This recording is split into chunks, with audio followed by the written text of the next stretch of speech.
So in the last class, we were talking about qualification and disqualification of members of parliament or legislators. Qualification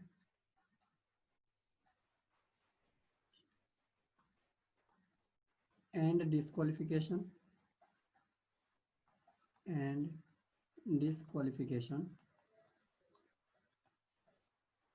of legislators, whether they may be the member of Lok Sabha or Rajya Sabha or state legislative assemblies or state legislative councils. Does not matter. Here I have generalized the disqualification, generalize the discussion of disqualification. So we will talk in general.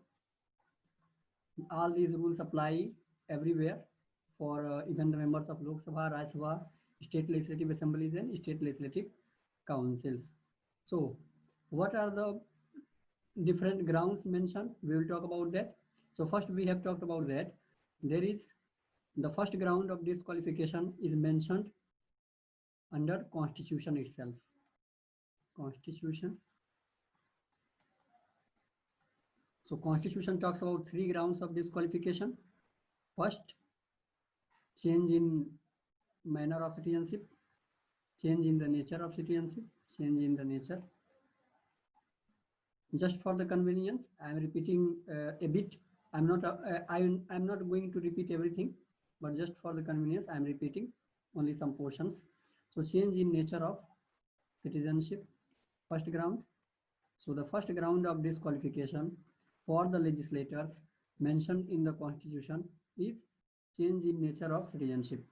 Second ground is under any other law, under any other law of legislature.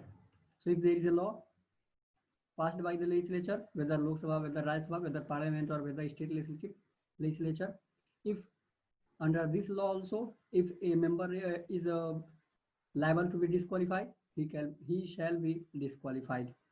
Any other law of legislature. Then the third ground is office of profit. Office of profit. So we have had a detailed discussion on office of profit. So I'm not going to repeat it again, but let me tell you that under the ground of disqualification, under the ground of office of profit, there is an exception. There is an exception. And what is this exception? This exception is that there is a law passed by legislature that is called Member of Parliament Prevention of Disqualification Act 1959. And this law talks about that. This law talks that there are following posts that are not liable to be disqualified, though they may hold office of profit. For example, so the name of the law is Parliament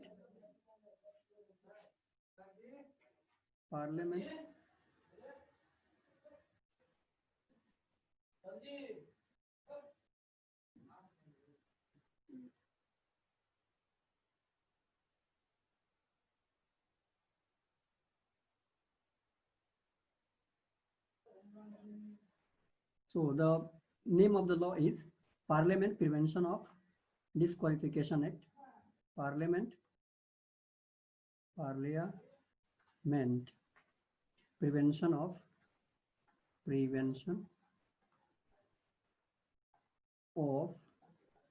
Disqualification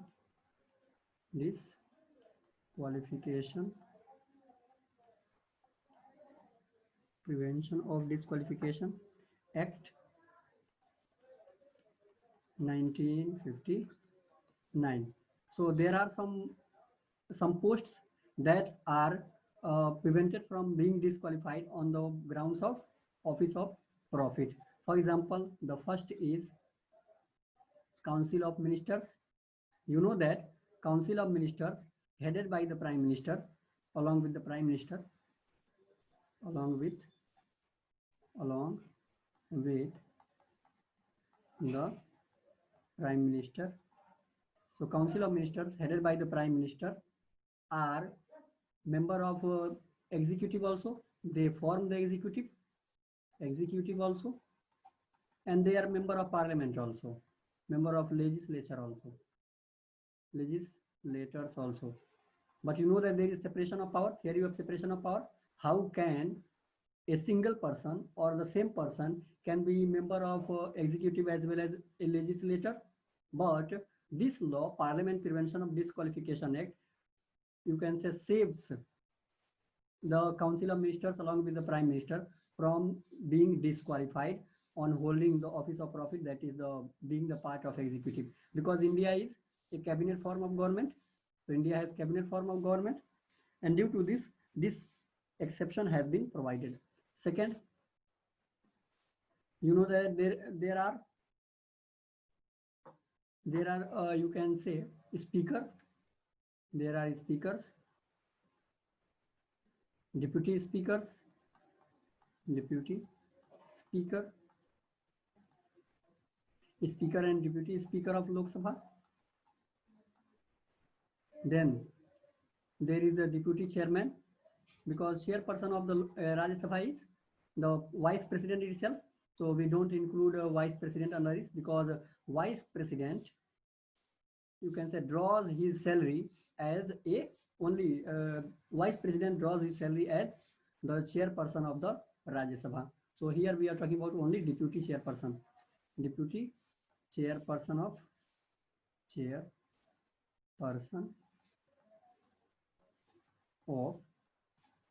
Rajya Sabha. So even speaker of Lok Sabha, deputy speaker of Lok Sabha and deputy chairperson of Rajya Sabha has also been exempted from being disqualified on the ground of office of profit, holding office of profit.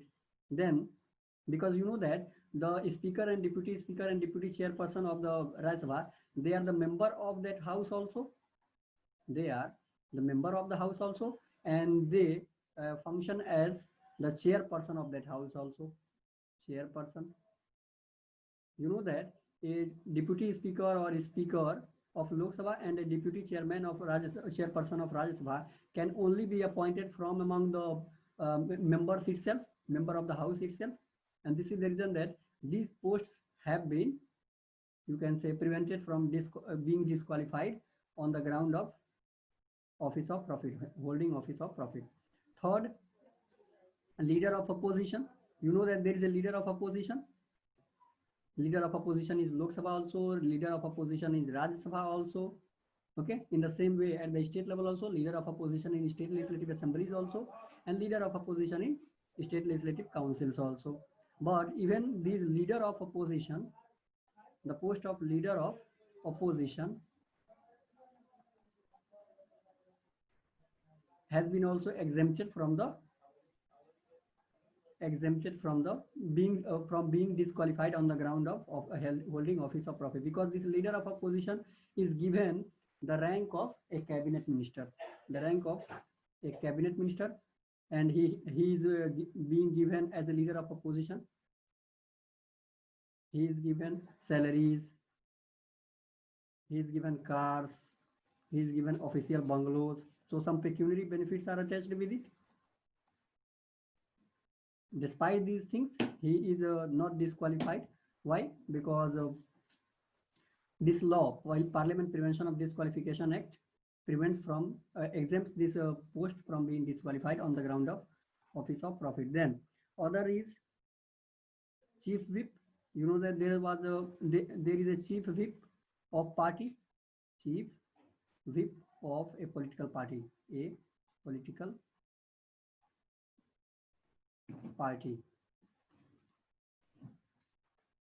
What is a chief whip? In short, we will talk about chief whip in later part of this lecture, but let me give you a brief description about chief whip. Chief whip is the floor manager of the party in the house. Floor manager of the party So there is a chief whip of every party in the house, in the Lok Sabha also, in the Rajya Sabha also, okay, or at the state level also, for state level parties. So chief whip of a political party, he is also the member of that house also, and he holds the post of chief whip also. But this post has been exempted from being disqualified. So floor manager of the party. For example, suppose there is a National Congress Party, and earlier Jyotiraditya Scindia was a has been chief whip of the party also. It means that there of the National Congress Party, sorry, uh, Indian National Congress, not in National Congress, Indian National Congress. Suppose there are X number of MPs in the Lok Sabha, and there is a vote to be held in the Lok Sabha. So how these members of the Indian National Congress, the legislators of the Indian National Congress, will vote, whether they will vote in favor of the bill, whether they will vote in against the bill, this will be decided by the chief whip. And chief whip, this will be decided by the party, and chief whip will ensure that the members of that political party, they cast their vote according to the guidelines of the party. And this is the reason why chief whip is called floor manager of the party. So this is the thing. So even this post has been exempted from being disqualified. This member, who the person who is holding the post of chief whip, has also been prevented from being disqualified on the grounds of office of profit. Then there are some other post of chairpersons of other you can say organizations that have been exempted from being disqualified as a member of parliament on the ground of office of profit. For example, the chairpersons of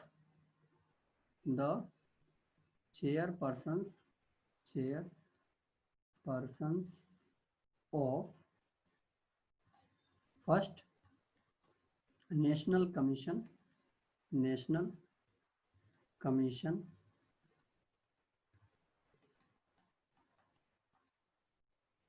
for SC/STs. SC/ST. Suppose there is a legislator and he is also appointed chairperson of National Commission for SC/ST. So this post has also been exempted from being disqualified. The member cannot be disqualified that he holds both as a national. He is the chairperson of National Commission for SC/ST also, and he is the member of Parliament also, because this post, chairperson of National Commission for SC/ST, has been, you can say, this has been exempted from being disqualified on the basis of office of profit. Then National Commission for Minorities also, chairperson of National Commission for Minorities also, they have also been exempted. Then in the same way, National Commission for Women also, they have also been exempted from being disqualified. In the same way, National Commission for you can say specially abled people, that we say disabled, or PWD, physically PH or physically handicapped, or these things. So PWD, person with disabilities, person with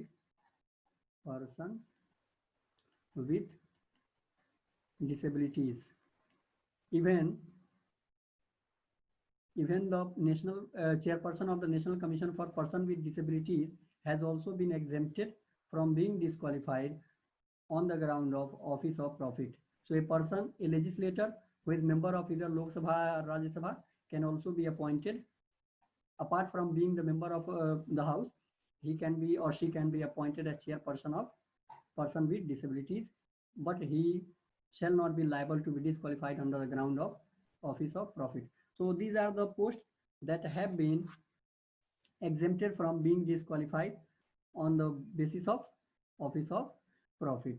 Now let's talk about the next ground for disqualification. So this was all about the ground of disqualification mentioned in the Constitution and the exception mentioned in the Constitution. Now let's talk about exception mentioned in this law. Now let's talk about the ground of disqualification mentioned in the Representatives of the People's Act. Representatives of the People's Act. Grounds of disqualification mentioned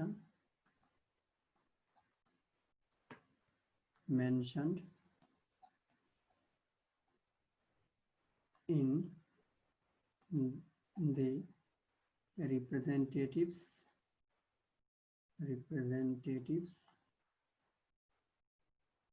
of People's Act, Representatives of People's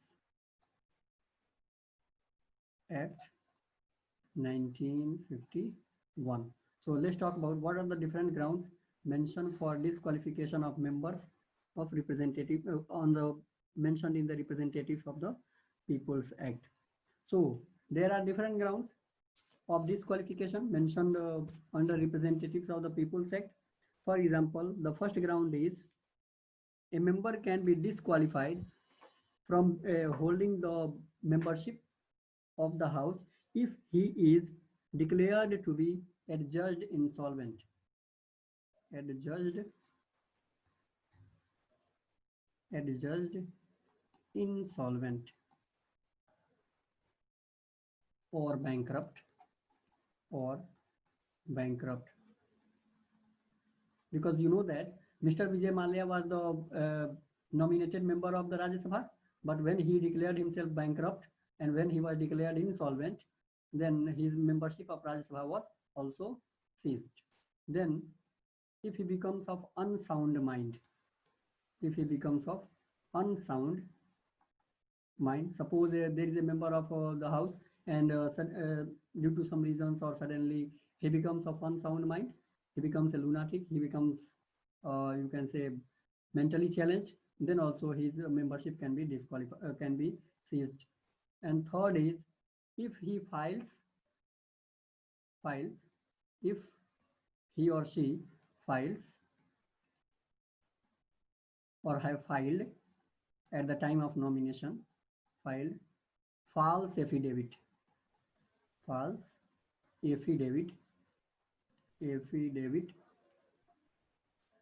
at the time of nomination of papers, filing the nomination at the time of, and later it was found that he has filed or she has filed false affidavit at the time of nomination, filing nomination, at the time of filing nomination.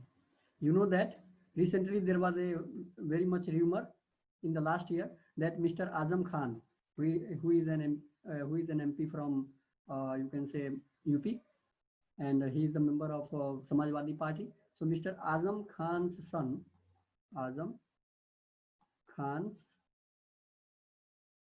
son, he was elected as a legislator, as MLA. He was elected as MLA in UP Assembly, but it was alleged later that Mr. Azam Khan's son has filed a false affidavit because his age is different from what he has filed, and then it is said that his membership has been terminated. His membership has been seized by the Supreme Court. Okay, so this is by the president or by the governor. So this is the thing. We'll talk about what is the procedure of disqualification. But first, let me give the examples. Then the fourth ground of disqualification is under the Representatives of the People's Act is that of section 8 clause 3. So we will have a detailed discussion on section 8 clause 3 of RPA, Representatives of the People's Act 1951. And there was an exception provided for this section 8 clause 4. But in 2013, in Lily Thomas versus Union of India case, Lily Thomas versus Union of India case, Supreme Court in 2013, in the case of Lily Thomas versus Union of India, Supreme Court declare this section 8 clause 4 unconstitutional. Unconstitutional. And this was a major development. And after that, we found that many persons who were indicted in some of the crimes and who were sentenced for some of the crimes, they were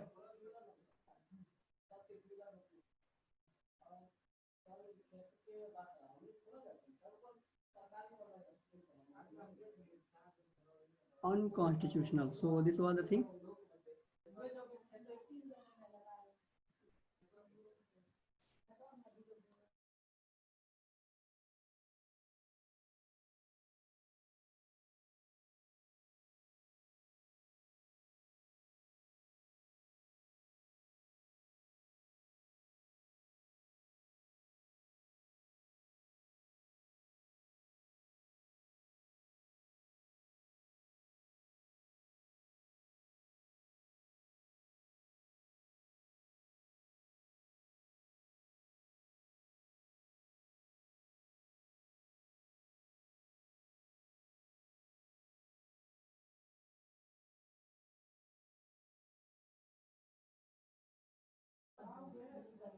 Okay, so let me tell that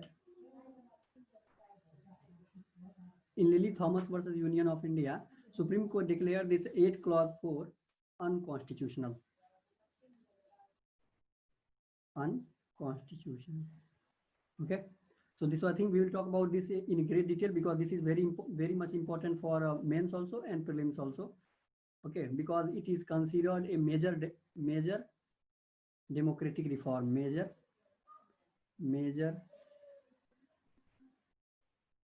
democratic reform. This step of the Supreme Court is considered a major democratic reform or major reform in political democracy in India. So we will talk about that in great detail. Then, so let's talk about what is section 8 clause 3 of section 8 clause 3 of Representatives of People's Act. Section 8 clause 3 of Representatives of People's Act 1951. Section 8 clause 3 of Representatives of People's Act talks that if a legislator,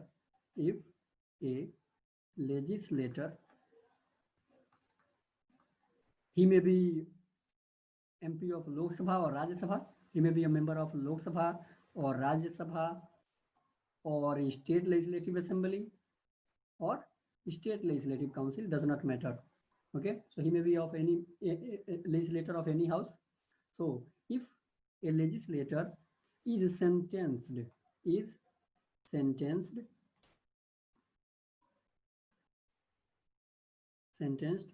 more than 2-year punishment, more than 2 years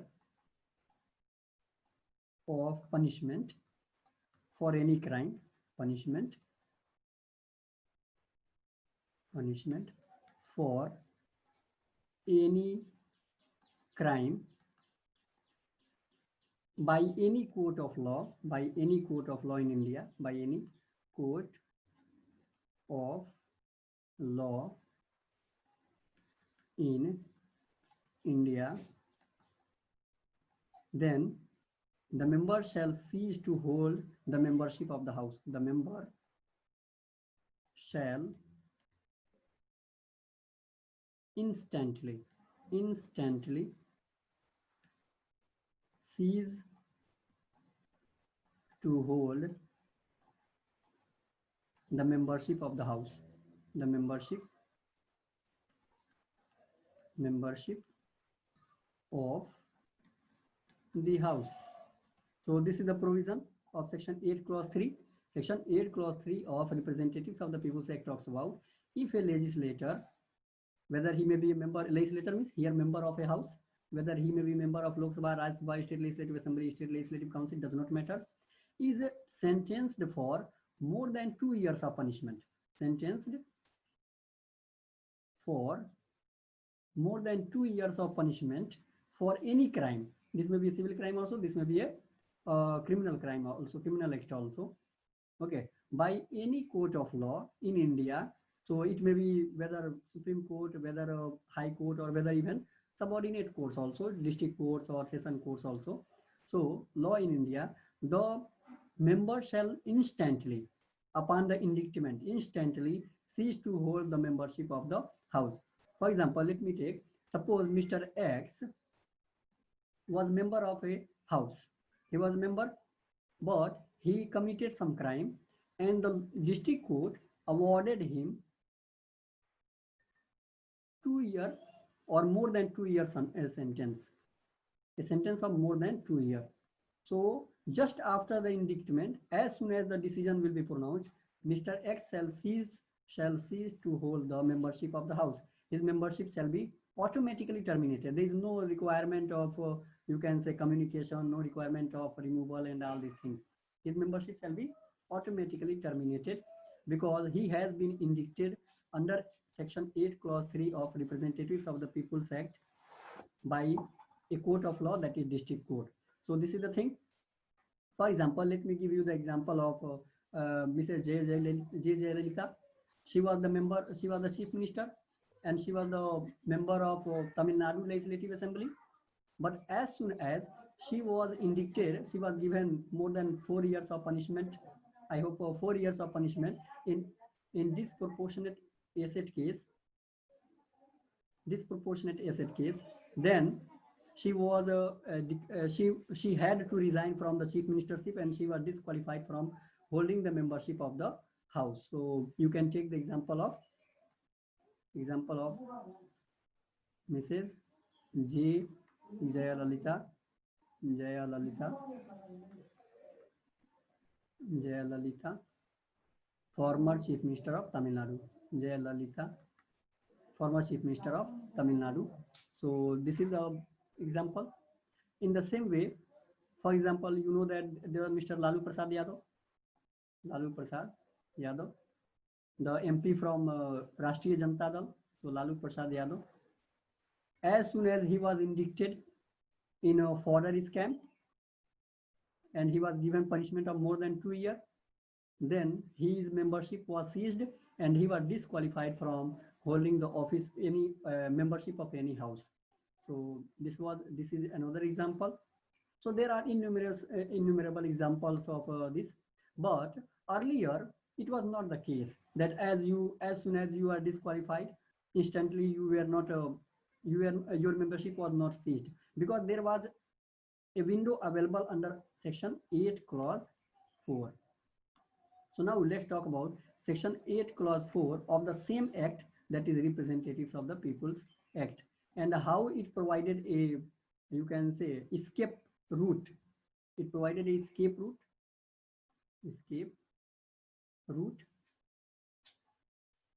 for the guilty members, for the members who has been sentenced for more than 2 years, to continue in office. So it provided an escape route. So let's talk about how Section 8, Clause 4 provided an escape route to these indicted.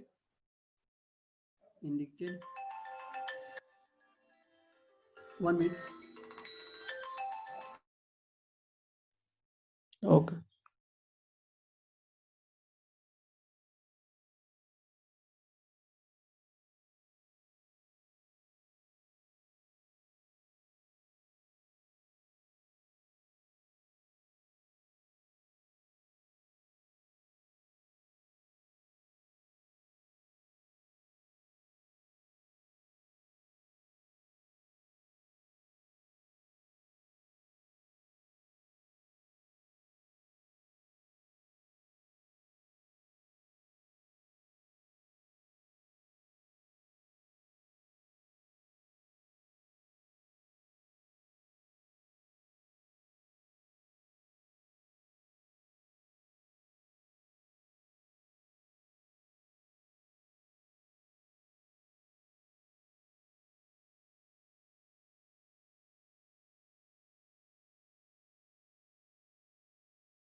Okay, so we were talking about that. There was a Section 8, Clause 4 that provided an escape route for these indicted members so that they can appeal for the sentence in the higher courts.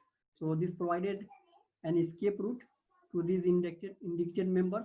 For example, let me give you an example. You know that section 8 clause 3 says, section 8 clause 3 says, if a member, that is a legislator, if a legislator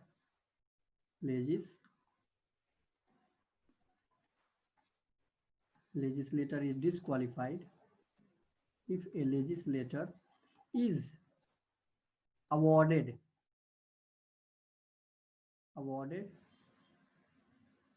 more than 2-year punishment, 2 years of punishment. So let me write here in this form. If a legislator is awarded by any court of law, does not matter whether it is a civil court, whether it is a session court, whether it is a district court, or whether it is high court, or whether it is Supreme Court, by any court of law, by any court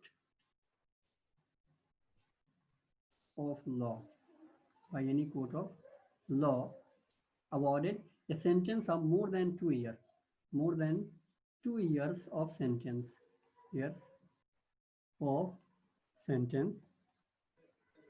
So as soon as he is awarded more than 2-year sentence, instantly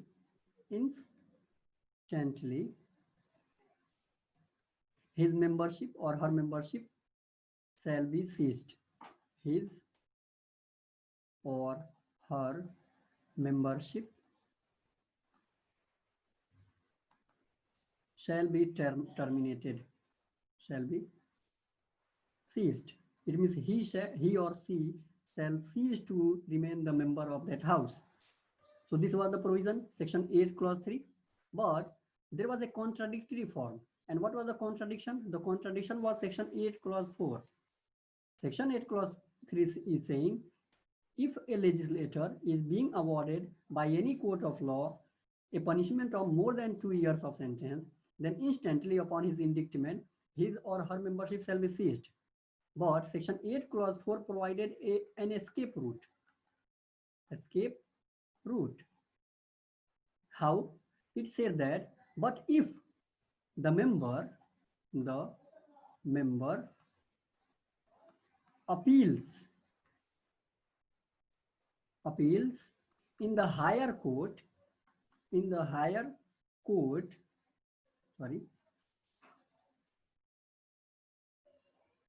appeals in the higher court within 3 months,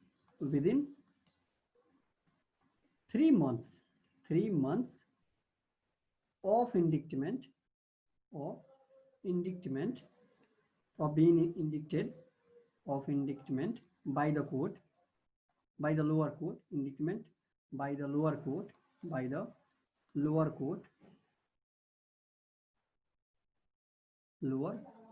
his membership shall not be seized. His or her membership shall not be seized. This is the thing. That is, here it is saying that as soon as he is disqualified, he is indicted, he is awarded more than 2 years of punishment, instantly membership shall be seized. But here in section 8 clause 4, there is a contradictory term. The contradiction is that it is providing, in short, it is providing a 3-month window that he can appeal for against the decision of the lower court in the higher court. So this section 8 clause 4 was providing a 3-month window.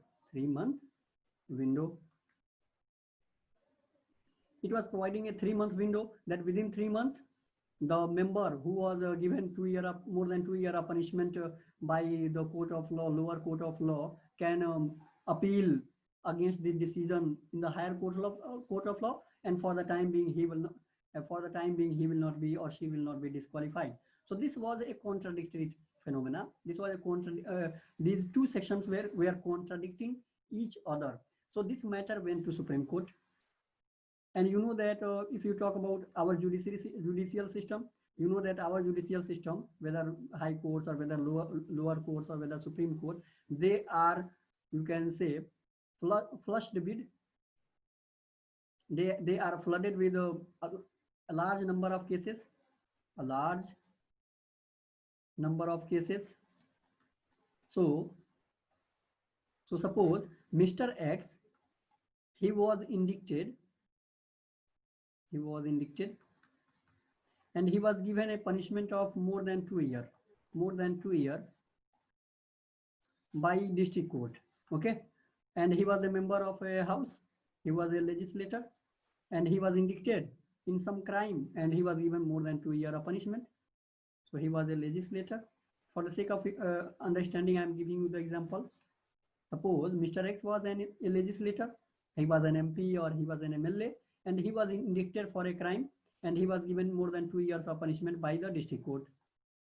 So he should be disqualified. But what happened that Mr. X, he appealed this you can say indictment, appealed against the decision of the district court in High Court. So you know that as per section 8 clause 4, for the time being the case is going on in the being debated in the High Court, he shall not be disqualified. This is the thing. So now suppose you know that Indian judiciary is flooded with a large number of cases, and this matter goes on for years and years, and this person who has been disqualified, who should have been disqualified because he has committed some crime and he was awarded more than 2 years of punishment by the district court, he should have been disqualified. But due to pendency of the cases in High Court, his case in High Court, he goes on to contest the election, and he goes on to remain the member of the house. And this is a mockery of democracy. So this was a reform that was needed. And suppose again High Court also gave him the more than 2 year of punishment. Suppose High Court upheld the decision of the district court, then he will appeal again the decision in the Supreme Court. And you know that in the Supreme Court also there is a worse situation, because there is a more than 4 crore of cases pending. Okay, so this matter goes on for years and years, and this person, despite being indicted for crime, being given punishment of more than 2 years, and he goes on representing the people as a legislator, as a member of the house. So this was a irony that was prevailing in the Indian political system. But Supreme Court, so this matter went to Supreme Court, and the case was Lily Thomas versus Union of India.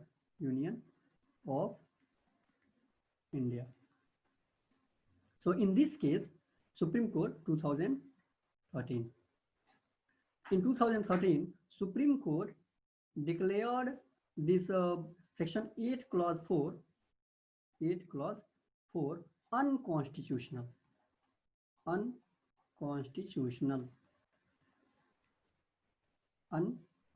Supreme Court said that this section 8 clause 4 directly contradicts section 8 clause 3. So it should be, you can say, made unconstitutional, and Supreme Court declared this section 8 clause 4 that provided a respite, or that provided a 3-month window for these indicted legislatures to appeal against the decision in the higher court. So this section 8 clause 4 was declared unconstitutional, that provided a 3-month window for these indicted legislators, or to these indicted legislators, guilty legislators. So this was the thing. Now I hope you understood all this, all the things about section 8 clause 3 and section 8 clause 4. Tell me. I hope you understood what is the total matter of section 8 clause 3 and 8 clause 4. Okay, so this is very important. And remember, Lily Thomas versus Union of India case that went on in Supreme Court, and Supreme Court declared Section 8 Clause 4 unconstitutional, and Section 8 Clause 3 was upheld. Section 8 Clause 3 was upheld. So these are the things. These are the manners of disqualification, or these are the grounds of disqualification. So let me again reiterate. What are the grounds of disqualification?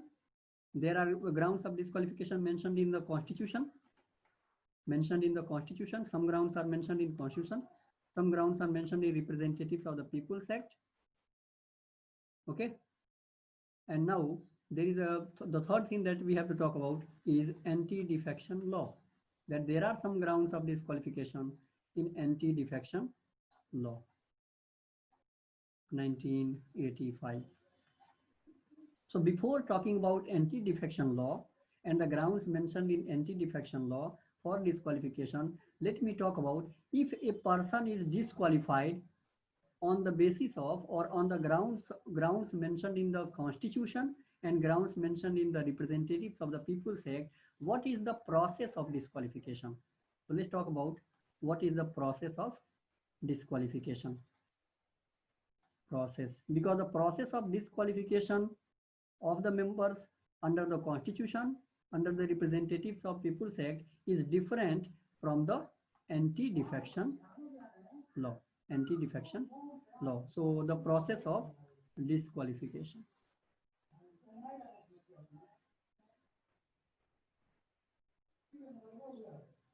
Process of disqualification.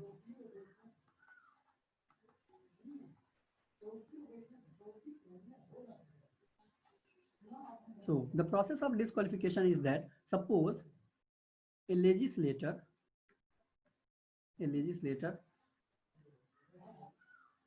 is said to be is liable to be disqualified. Suppose a legislator is liable to be disqualified. Liable to be disqualified on the grounds mentioned in Constitution or Representatives of the People's Act, because he has violated some of the grounds mentioned in the Constitution or Representatives of the People's Act, because he has violated some provisions, and the punishment for violation of those provisions is that his membership shall be seized. So suppose he has been liable, he is being liable, now he is liable to be disqualified under the grounds mentioned in the Constitution and Representatives of the People's Act. So what will happen? The Election Commission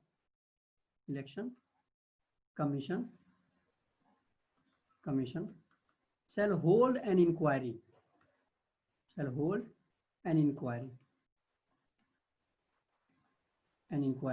So an inquiry will be conducted by the Election Commission. Okay, and the Election Commission will submit a report. Of its inquiry to the President. And President shall disqualify the member from the membership of the House. President shall disqualify the member from his office if it is held by the report of the Election Commission that yes, he is guilty because he had violated some of the provisions of Constitution or Representatives of the People's Act that provide for disqualification. Okay, so this is the procedure. But the report submitted by the Election Commission to the President is binding. President cannot refuse to accept this report. So this is binding. So you should remember that if a legislator has violated some of the provisions mentioned in the Constitution and Representatives of the People's Act that provide for disqualification from the House, then Election Commission will conduct an inquiry into this matter, and the report will be sent to President, submitted to the President, and this report is binding on the President, and President, on the basis of this report, shall disqualify the member from his membership. So this is the whole process of disqualification. Now let's talk about anti-defection law.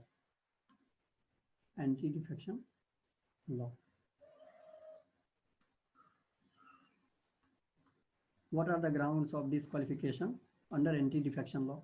Anti-defection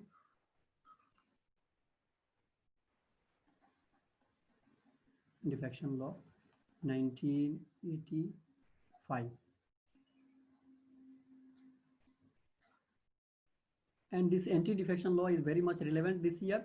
Why? And not only this year, even from the last 2 or 3 years, because there was a lot of political drama in, you can say, first it started from the Arunachal Pradesh. In Arunachal Pradesh, there was a lot of political drama where Kalko Pul was the chief minister. So it started from the Arunachal Pradesh. Then there was a matter in Goa. Then there was a matter in, you can say, even in Uttarakhand. Then it was last year, it was a matter in, you can say, Karnataka. Then this year in Madhya Pradesh. Then this year itself, now we are witnessing the similar type of situations in where we are witnessing the similar type of situation that relates to that has brought anti-defection law in focus. Tell me, where we are witnessing the situations like political crisis in Madhya Pradesh, Karnataka, and so that anti-defection law has come into focus again. In which state of India is political crisis going on?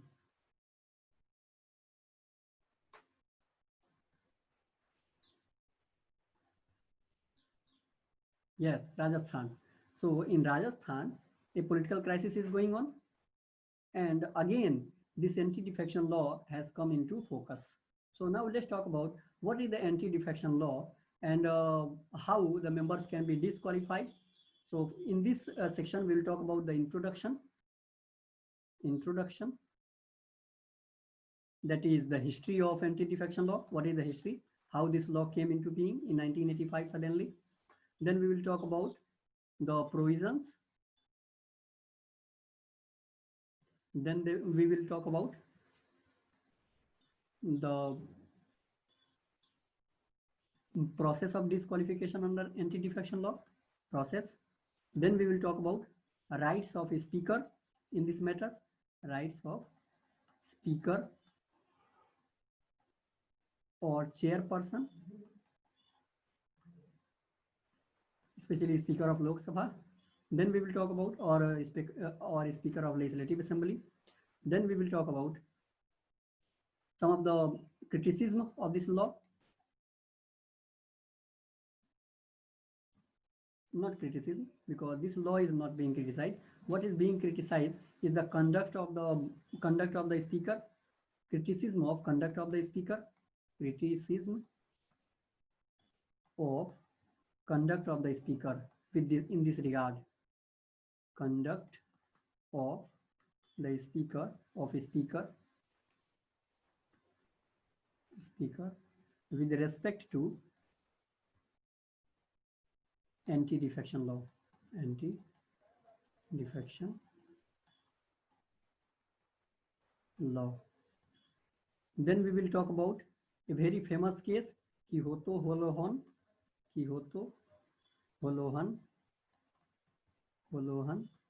versus Jashilu.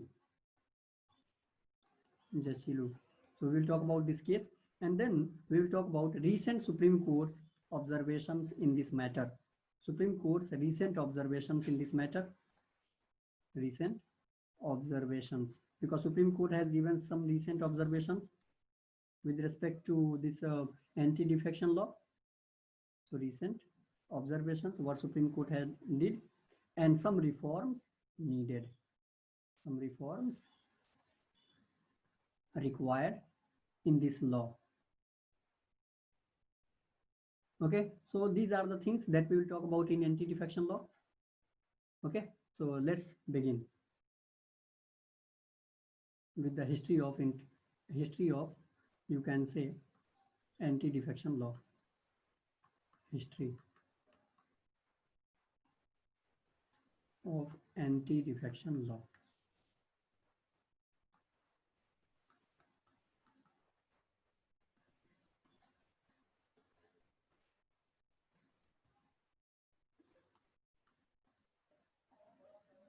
This law was aided by an amendment to the Representatives of the People's Act, an amendment in the Constitution that is called 52nd Constitutional Amendment.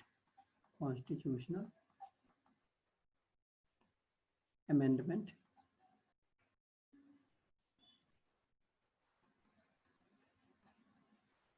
Act 1985, and by this amendment Schedule 10 was added. Schedule 10 to the Constitution was added. Okay, and this Schedule 10 provides for, contains the provisions with respect to anti-defection law. Contains provisions. Schedule 10 contains provisions regarding anti-defection law. Anti-defection law. Okay, so this is Schedule 10 that contains the provisions regarding anti-defection law, and Schedule 10 was added by 52nd Constitutional Amendment Act 1985. So this is, and this Schedule 10 is related to anti-defection, qualification and disqualification of members on the basis of anti-defection. Okay, so now let's talk about what was the history. The history was of this law was, these are some of the facts regarding this matter. Now let's talk about the history. The history was a very curious case called Aya Lal. Some people say Aya Ram, but for the sake of convenience, I am saying Aya Lal, Gaya Lal. Gaya Lal. Aya Lal, Gaya Lal. Aya Lal, Gaya Lal. Gaya Lal. What happened? Gaya Lal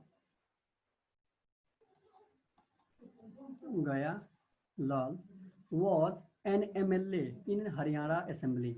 MLA in Haryana Legislative Assembly.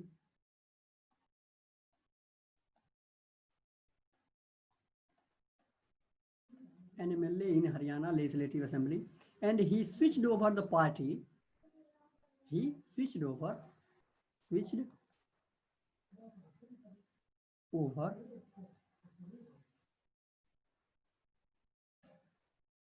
two different political parties,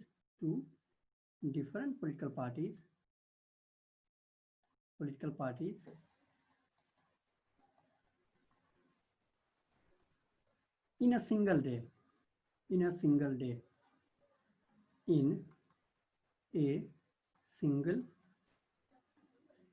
So within a single day, this MLA Gaya Lal switched over, that is left one party and went into the another party, and left that also and came again.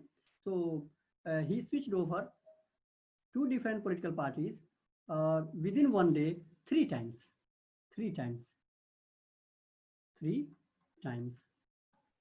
It means this led to party hopping, that leaving one party and going into the another, then leaving that and coming again, and this thing, then going to third, this type of thing. So it led to party hopping. This is called party hopping, leaving one party and going into the another, then leaving that also, coming again, coming back, then again leaving and going into another. So this is called party hopping, and this leads to political crisis. How? Let me tell you how this leads to political crisis. Let me tell you. Suppose in a legislative assembly, state legislative assembly, suppose there is 21 seats. 21 seats, though it may not be less than 40. You know that no legislative assembly may have less than 40 seats, but there is Arunachal Pradesh that has 36, and there is others. So in the same way, suppose it has 36 seats. This legislative assembly has 36 seats. So to form the government, you require 19 MLAs. Okay. So suppose a political party has got 19 MLAs, and the another political party has got 17 MLAs. Okay. So what happens is that what happens? Suppose this political party that has got 19 MLAs is able to form the government. Is able to form the government. Will form the government. Will form the government. And suppose, so let me give a hypothetical scenario. For example, suppose no party is in majority. No party is in majority. Suppose 18. This party got 18 MLAs. This party got 17 MLAs. And there was one independent member. Suppose this independent member is supporting this party. This independent member is supporting, this one independent member is supporting the Y political party. Suppose this is Y political party and this is X political party. This is X and this is Y political party. And both of them don't have a required number to form the government. It means neither is in the position of forming the government on its own. They required, this party requires support of one more and this party requires support of two more. So what happened? But there is an independent MLA, and this independent MLA is supporting the Y political party. Okay, or it does not matter. We may support if this independent MLA is supporting X political party, then X political party will form the government. But this independent MLA is supporting Y political party. But despite this support, Y political party is not able to form the government. But what happens that this Y political party starts luring one of the MLA of this X political party and starts giving them freebies, like I will make you minister, I will give you crores of rupees, come to my fold, come into my party, support my party to form the government. In these type of things, this is called horse trading. This is called horse trading. Horse trading. Horse trading is buying and selling of members of or legislators by a political party. So this is called horse trading. So this leads to horse trading. And so what will happen that one of the MLA from this X political party will switch over to Y political party, and then Y political party with the support of this independent MLA shall be able to form the government. But this case is ethically wrong. This situation is ethically wrong because clearly X political party was given, you can say, mandate by the people to form the government, because X political party has had 18 MLAs in comparison to 17 MLAs that Y political party had, and there was one independent. If this independent member had supported X political party, then suppose this X political party may have formed the government. But what happened that this independent MLA was also lured, was also given some, you can say, freebies, and he was taken into the favor by the political party Y. And in the same way, one more MLA from the X political party was also lured, and he switched over to the Y political party, and then Y political party formed the government. But this is ethically wrong. But because we can say that clearly X political party originally by the people, X political party was given the mandate to form the government because it has 18 MLAs. This was the original situation. But due to horse trading, due to buying and selling, due to you can say unethical means, this Y political party is you can say luring one of the MLA to form the government of the X political party. So this is the thing. And the same was the situation with the Gaya Lal. That Gaya Lal, when he was an MLA, elected an MLA in Haryana Assembly, he switched over his party. So he switched over the party in a single day 3 times. So sometime he was a member of Indian National Congress. Indian National Congress is thinking that Gaya Lal is my member. Then then there is a BJP, and it feels that Gaya Lal is my member. Then there was you can say Lok Dal, led by Chautala. Okay, so Lok Dal is thinking that Gaya Lal is now my member. So this Gaya Lal, Mr. Gaya Lal, he switched over his loyalty 3 times in a single day, and this led to a lot of political drama, a lot of political crisis in Haryana. And due to this, due to this, you can say there was a political crisis, and due to this, there was a need to regulate this switching over of political parties by the elected MLAs. And due to this situation, anti-defection law came into being. Okay, so this is the thing. And what happened? How this phrase "ayalal gayalal"? There was the chief of Congress party. His name was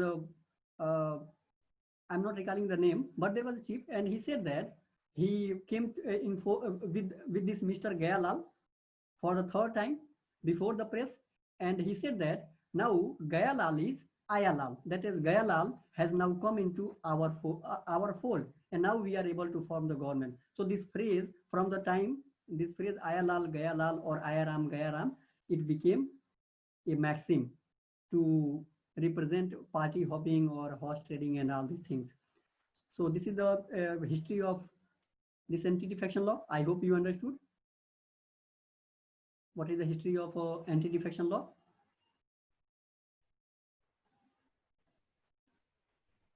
Tell me, did you understand the history of anti-defection law, how it came, and how this maxim Ayalal Gayalal is there?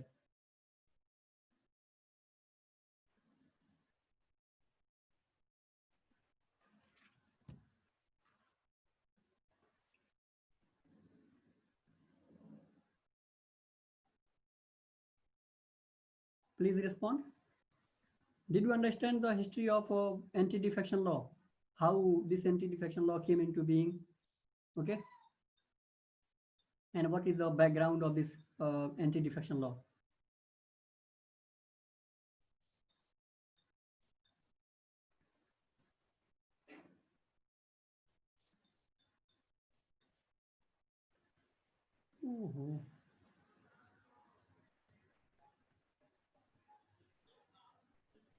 Hello.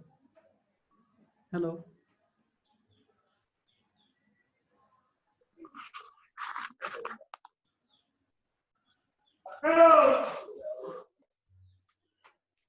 We are talking about the history of anti-defection law. And in the history of anti-defection law, I was telling that this anti-defection law came into being in 1985, and it was this anti-defection law came into being by the 52nd Constitutional Amendment Act, 1985, and a new schedule by this amendment, a new schedule, Schedule 10, was added to the Constitution, and this Schedule 10 contains the provisions regarding anti-defection law. We will talk about what is anti-defection law, but let me give you the history. Okay, and this law was needed because due to party hobbing and horse trading by the political parties. And to make you understand this thing, what is party hobbing and what is horse trading, I had given an example. Suppose there was a legislative assembly, and this legislative assembly had 36 members, 36 seats. So to form the government, you require, suppose there are two political parties, one is X and one is Y. One is X and one is Y. X political party gets the 18 number of seats in the election. Y political party gets 17 number of seats in the election, in the legislative assembly. And one independent is there. And suppose if this independent gives support to this X political party will form the government. But what happens that this Y political party takes this one independent MLA into its favor. Okay, and now, but despite getting the favor of the independent MLA, Y political party is not able to form the government because it requires one more than 50%, and it is just 50%. So this is the thing. So what happened? What Y political party starts doing? It starts poaching the MLAs of X political party. It lures one of the MLA of a political party, okay, or some of the MLAs of the political party X, and it says that if you come to my fold, I will give you, you can say freebies, like I will give you crores of rupees, I will give you the seat of minister, I will make you the minister and all these things. And now one of the MLA of at least one of the MLA of X political party switches over his loyalty to Y political party, and now Y political party is able to form the government. Y political party forms the government with the help of one of the MLA of X political party. But if you talk about this is ethically wrong. Why ethically wrong? Because you know that when X political party originally got 18 number of seats and Y political party got 17 number of seats and one independent was there, then people clearly gave major mandate to X political party because people wishes that X political party should be in the government. So this is the reason why they are giving more mandate to X political party, and Y political party is getting a lesser mandate.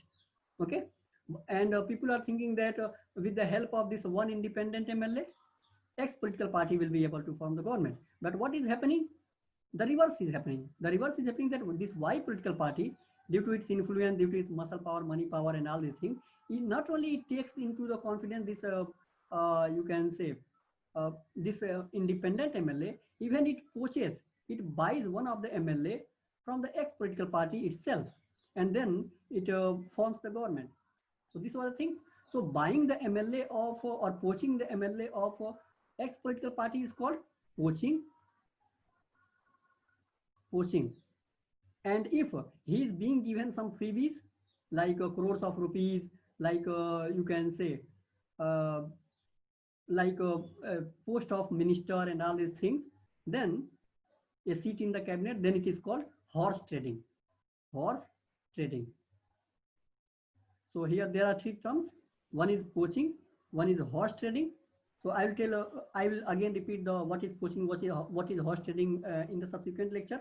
But just remember that if Y political party buys one of the MLA, makes into its confidence, takes into its confidence one of the MLA of X political party, this will be called poaching or horse trading or horse trading.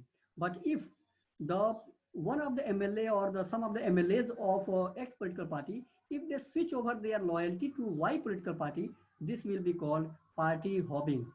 Party hopping, that is leaving the parent party and going into the another political party. So this is called party hopping. And the same happened in, you can say, Haryana Assembly. What happened in Haryana Legislative Assembly? There was an MLA called Gayalal, and he switched over his loyalty to three different political parties in a single day. In a single day, and this became a major political. This led to a major political crisis, major democratic crisis in Haryana.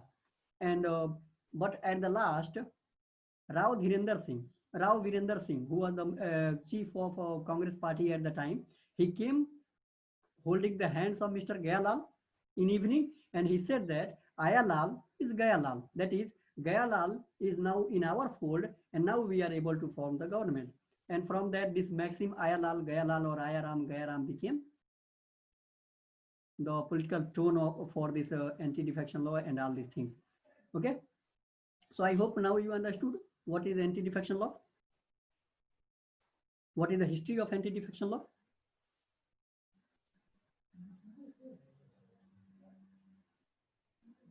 Okay, so now let's come to what is the need of this, what was the need of this anti-defection law? The need of this anti-defection law was need of anti-defection law. The need was to prevent poaching of MLAs, or poaching of you can say legislators by political parties to form the government. Legislators by the political parties, by political parties,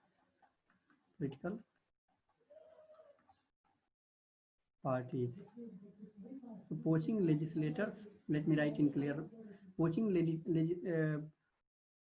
poaching each other's legislators, each other's or one another. Suppose there are different political parties, many political parties, then one another's MLAs or legislators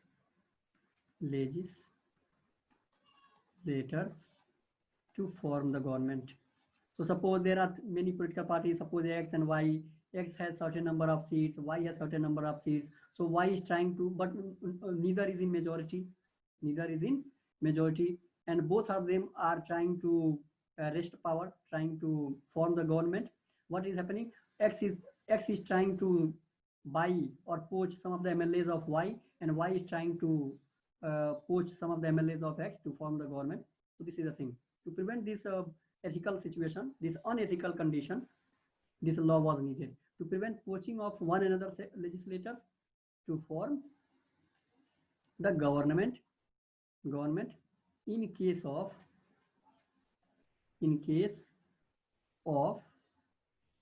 disputed mandate, or in case of, you can say, no clear cut majority, in case of no political party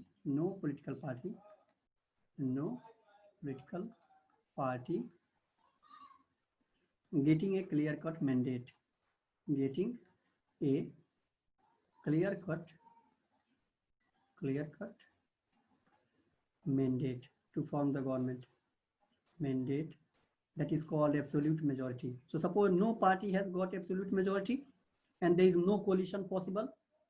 Okay, absolute majority, because you know that absolute majority is required to form the government. Tell me, what is absolute majority? What is absolute majority? How much is required to prove absolute majority to form the government?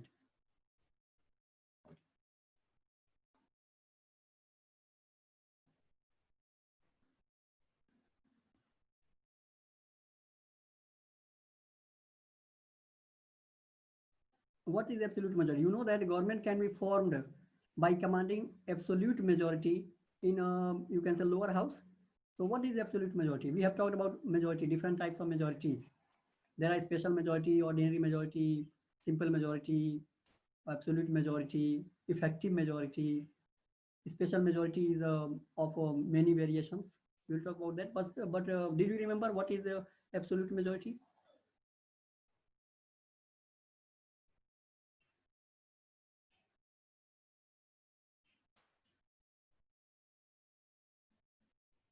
Absolute majority means more than 50%. That is 50% plus 1 of the seats. So this is called, no, not absolute majority. Absolute majority does not mean full majority. Yes, it may be called full majority, but it is more than 50% of the total number of seats of the house in the lower house. This is called absolute majority. And if you command this majority, you will form the government.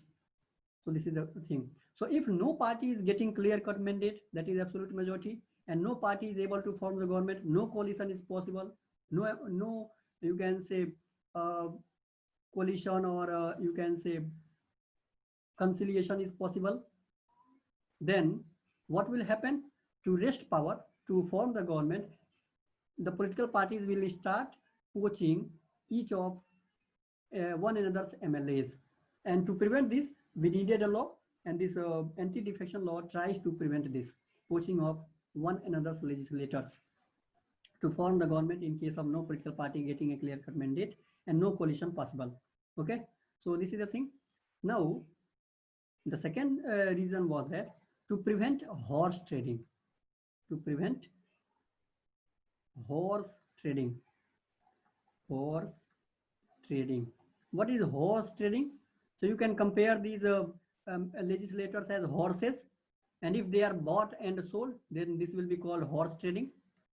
You can compare these MLAs as horse. So suppose these MLAs or these you can say legislators are horses, and if they are being bought and sold unethically, then it will be called horse trading. Okay, so here horse trading is buying and selling of MLAs to form the government. Buying and selling of legislators to form the government. For example, we saw in you can say in Madhya Pradesh, we saw this situation crisis in you can say Karnataka also. So buying, and even in Karnataka, this was the worst situation. What happened? Both of the political parties, they had kept their MLAs locked in you can say resorts. So this was a mockery of democracy. But yes, this is the situation. Okay, so to prevent horse trading, that is buying and selling of legislators to form the government, and to maintain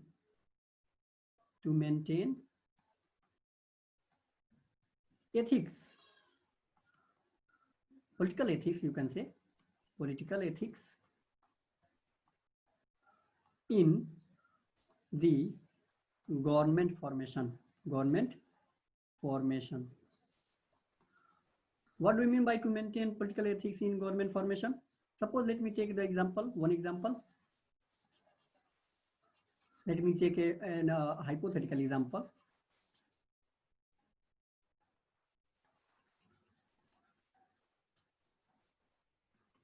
Let me erase this.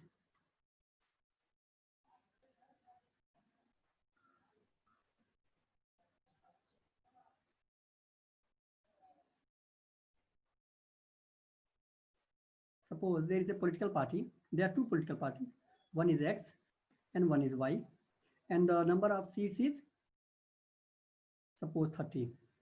So if this political party gets 16 number of seats, then it will form government. So what happens? This party gets 16 and this party gets, suppose, or let me take differently. Suppose this party gets 18 and this party gets 12.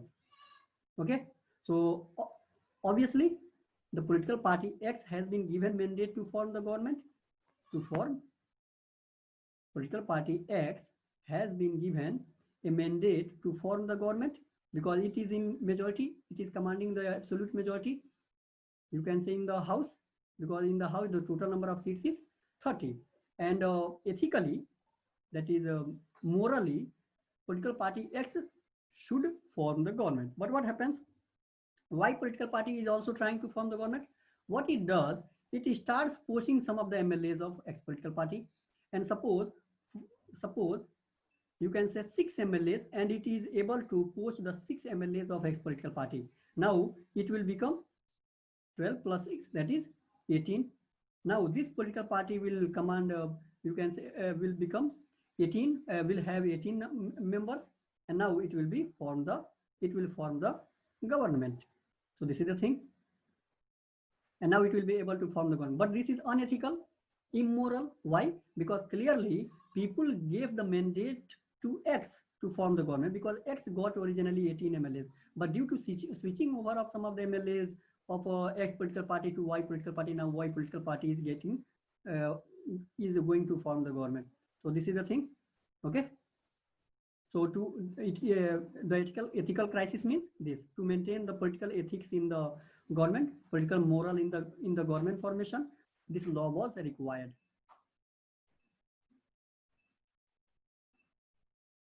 So this is the thing. So this was the need of anti-defection law. Now let's talk about what we have to talk about next. We have to talk about the provisions. What are the provisions, and what are the provisions of anti-defection law? Now let's talk about provisions.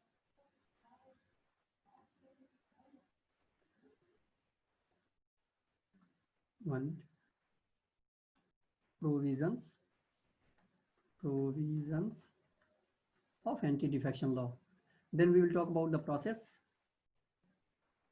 Then we will talk about the powers of speaker. Actually, the charging of laptop has exhausted, so we will stop here and we will meet again in evening. Okay, because the laptop is not